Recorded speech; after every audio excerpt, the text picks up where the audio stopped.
নিয়োগ দুর্নীতি মামলায় জেলে রয়েছেন প্রাক্তন শিক্ষামন্ত্রী থেকে মানিক ভট্টাচার্য, জীবন কৃষ্ণ সাহার মতো তৃণমূল বিধায়করা।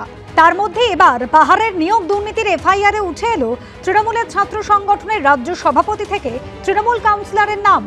জিটিএ এলাকার নিয়োগ দুর্নীতি মামলায় রহস্যজনক চিঠি নিয়ে হাইকোর্ট সিবিআই অনুসন্ধানের নির্দেশ দেওয়ার পরই এই এফআইআর দায়ের করেছে বিধাননগর উত্তর থানা, যেখানে জেলবন্দি পার্থ চট্টোপাধ্যায়ের পাশাপাশি নাম রয়েছে তৃণমূল ছাত্র পরিষদের রাজ্য সভাপতি ত্রিরাঙ্কুর ভট্টাচার্য, তৃণমূল ছাত্র পরিষদের নেতা প্রান্তিক চক্রবর্তী, হাবড়া পুরসভার তৃণমূল কাউন্সিলর বুবাই বসু।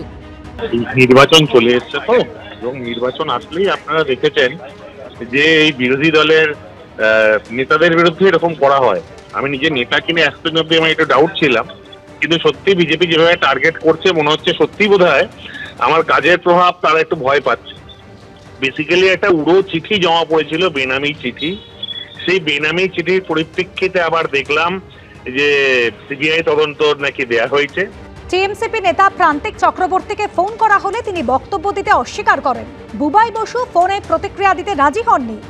এফআইআরে নাম রয়েছে সদ্য তৃণমূল ছেড়ে কংগ্রেসে যোগ দেয়া বিনয় তামাং, স্কুল শিক্ষা দফতরের দার্জিলিং এর প্রাক্তন ডিআই প্রাণগোবিন্দ সরকার এবং দেবলীনা দাস নামে আরও একজনের। দুর্নীতি দমন আইনের একাধিক ধারায় তাদের বিরুদ্ধে মামলা রুজু হয়েছে।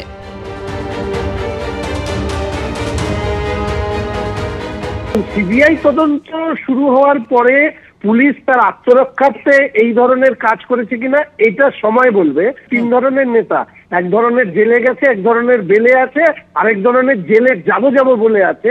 ফলে এই ধরনের নেতারা কি বক্তব্য রাখো, এর থেকেও বড় বিষয় এই ধরনের তদন্তে সত্য উন্মোচিত হোক। 28শে ফেব্রুয়ারি বিধাননগর উত্তর থানায় একটি চিঠি দেন স্কুল শিক্ষা দফতরের ডেপুটি সেক্রেটারি ভূপাল চন্দ্র হালদার। সেখানে বলা হয়েছিল পাহাড়ে 313 জন অস্থায়ী শিক্ষকের স্থায়ীকরণের ক্ষেত্রে অনিয়ম হয়েছে, তবে তার ভিত্তিতে কোনো এফআইআর দায়ের করেনি পুলিশ। স্কুল শিক্ষা দফতর সূত্রে খবর, এই অভিযোগ পাওয়ার পর তাদের তরফে 4 সদস্যের দল গঠন করা হয়, যেখানে ছিলেন commissioner of school education, ADM Darjeeling, school শিক্ষা দফতরের জয়েন্ট সেক্রেটারি ও একজন সহকারী অধিকর্তা।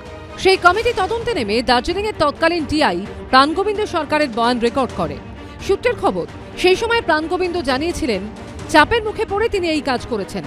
এ বিষয়ে তৎকালীন শিক্ষামন্ত্রী পার্থ চট্টোপাধ্যায়কে জিজ্ঞেস করা হলে তিনিই তাকে এই কাজ করতে বলেছিলেন। এদিকে সরকারি সূত্রে খবর, এই শিক্ষকদের স্থায়ীভাবে নিয়োগ করার বিষয়ে নীতিগত সিদ্ধান্ত হয়েছিল, কিন্তু তা মন্ত্রিসভায় পাশ হয়নি। এই নিয়ে মেলেনি অর্থ দফতরের অনুমোদনও। চলতি বছর 26শে জানুয়ারি জনৈক সনাতন বিকাশ মুখোপাধ্যায়ের কাছ থেকে একটি চিঠি পায় স্কুল শিক্ষা দফতর। সেই চিঠি রাজ্য পুলিশের কাছে ফরওয়ার্ডও করা হয়। দীর্ঘদিন পর এইসবের ভিত্তিতেই এফআইআর দায়ের করল পুলিশ। বিনয় তামাং ফোন ধরেননি।